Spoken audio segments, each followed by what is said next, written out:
Good morning, everyone. So I think it's my job to stabilize the energy levels after that amazing morning session. Unfortunately, we've no videos, no singing, but what you are going to hopefully see over the next 12 minutes is one of Hannah's blunt eagles try and turn himself into a peacock. Hopefully a peacock that smiles. So the last few years have been extremely challenging for berry growers in the UK.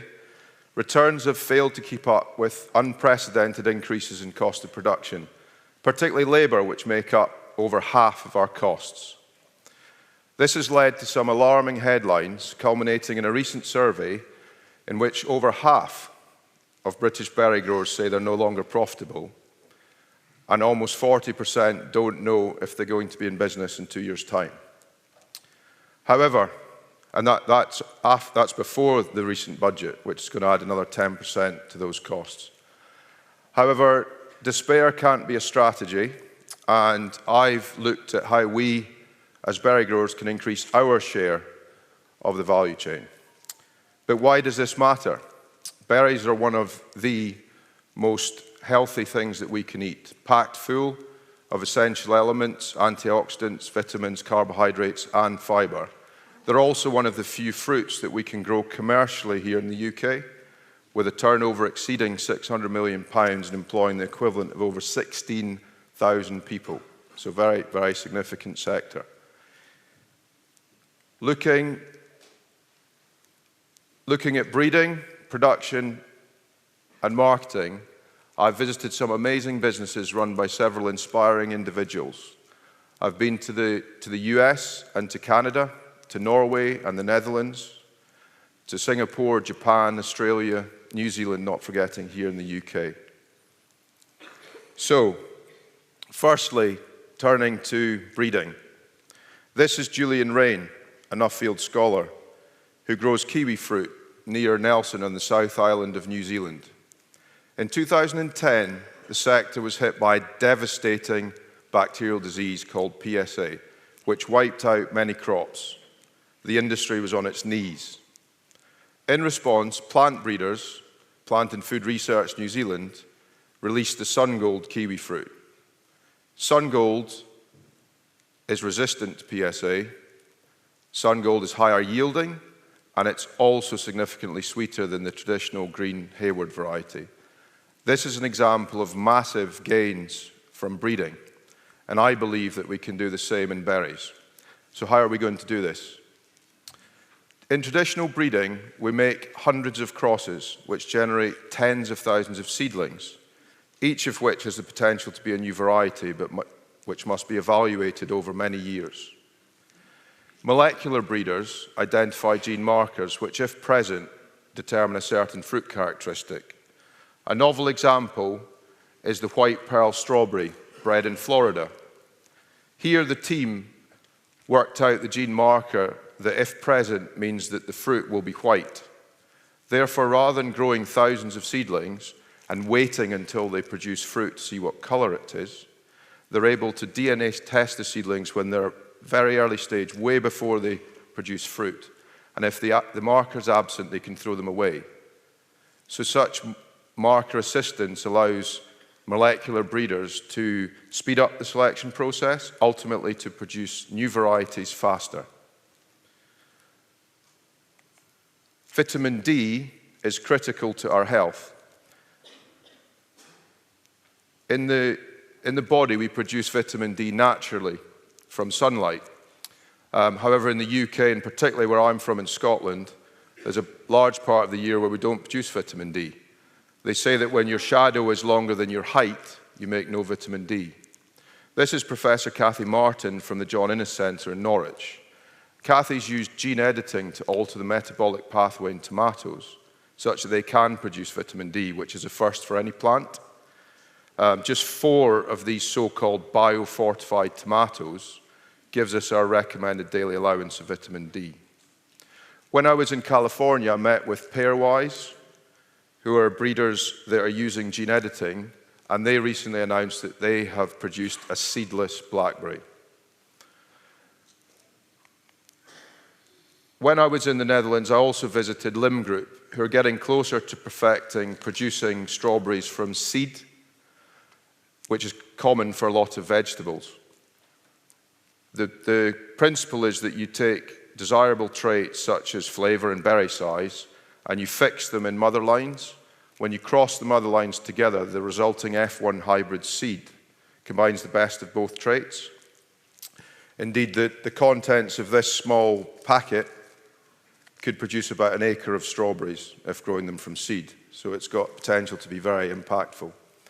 So summarizing breeding, if we use molecular marker technology, if we use gene editing and growing strawberries from seed, then we can emulate the kiwi fruit growers in New Zealand, and we can make those massive breeding gains so we can produce higher yielding, more disease-resistant, sweeter berries. Now, turning to production, I met with Michael Zwan of Rick Zwan, one of the world's largest seed and vegetable breeders. And he posed this question to me: is the tomato grower of today the strawberry grower of tomorrow? The Netherlands is one of the world's largest producers of tomatoes, but its climate's not conducive to producing tomatoes outdoors. So they've pioneered large-scale intensive glasshouse production, where their growers are able to achieve phenomenal yields very efficiently. Dutch business Let's Grow have created a data visualization platform for glasshouse growing. Sensors, you can see here, monitor every stage of the plant's growth, which allows growers such as Robon Ecovort here optimum control of their production. It allows them also to use significantly less chemical inputs in an approach that they call plant empowerment. There's been a lot of noise about vertical, and yesterday we heard from Scholar Will.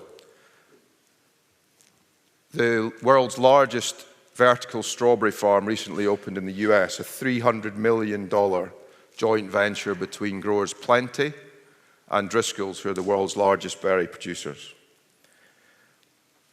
As Will so eloquently outlined yesterday, the considerable costs of energy and infrastructure required in vertical farming mean that you need significantly higher prices to make it profitable.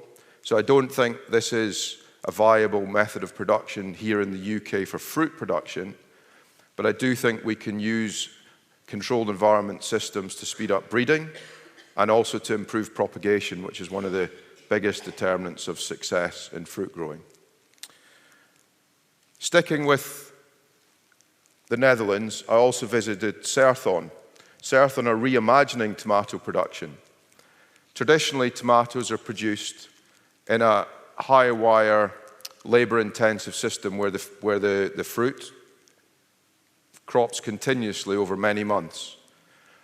Serthon and their partners have bred a dwarf cherry tomato, and this produces all of its fruit at the same time after just 15 weeks. So in their system, the crop's moved through a controlled environment system as it develops, and then it's harvested at a fixed point at the end. And that allows significantly higher production with minimal, if any, labor and minimal pest inputs. When I was looking at production systems, I reflected on our harvesting and packing processes here in the UK. Here, we check the quality of the fruit as we pick it. We call this QCing. The fruit's QC'd before it leaves the field. It's transported to the pack house where it's QC'd on arrival. It's then put down a production line where it's checked several further times before finally being dispatched to the customer depot. Commonly, as many as 7 pairs of eyes have looked at the fruit within just a few hours of harvest. Contrast that with the US and Australia. Here, they pick it, cool it, and ship it. Fairly simple. So whilst our quality standards are more strenuous here in the UK, I do think we've somewhat moved away from getting it right first time, and there is an opportunity for us to simplify our processes, to reduce costs, but without compromising quality or food safety.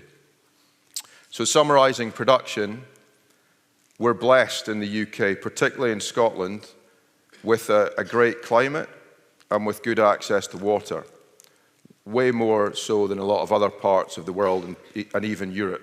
And as we see time move forward, that's going to become even more of an advantage.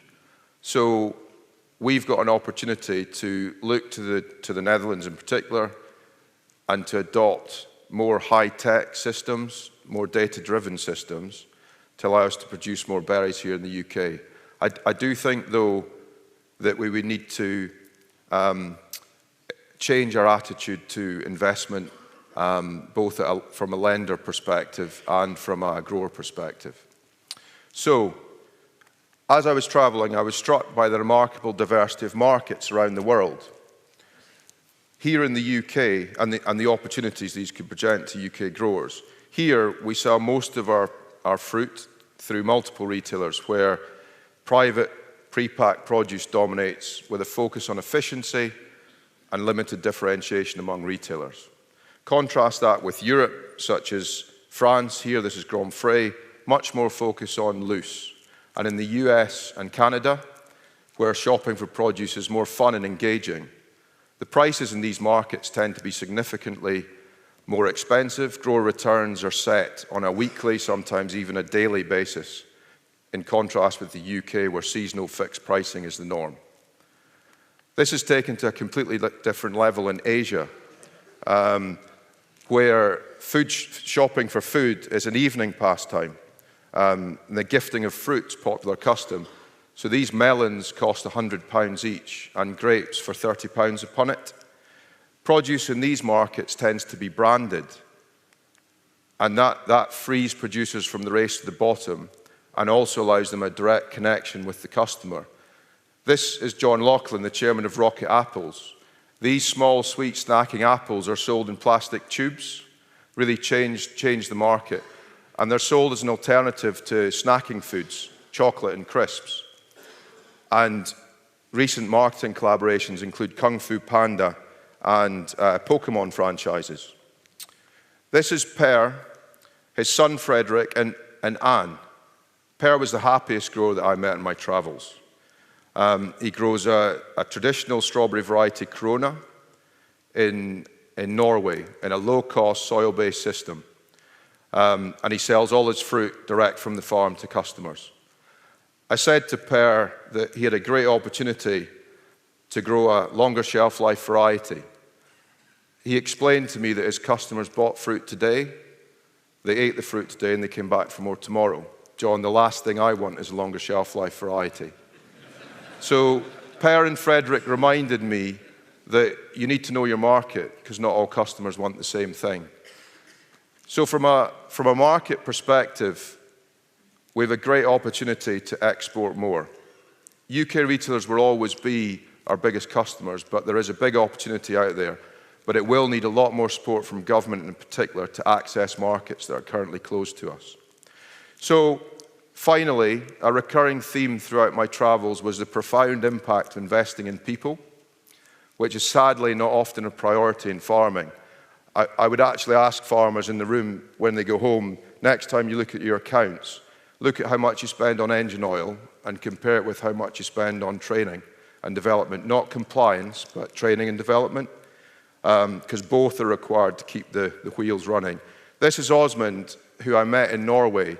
He grows lettuce and potatoes, and their mission at Bertnise & Hoel is to produce great quality food together with great people. He's taken his time to understand the culture of his Vietnamese worker. Foods are really important to them.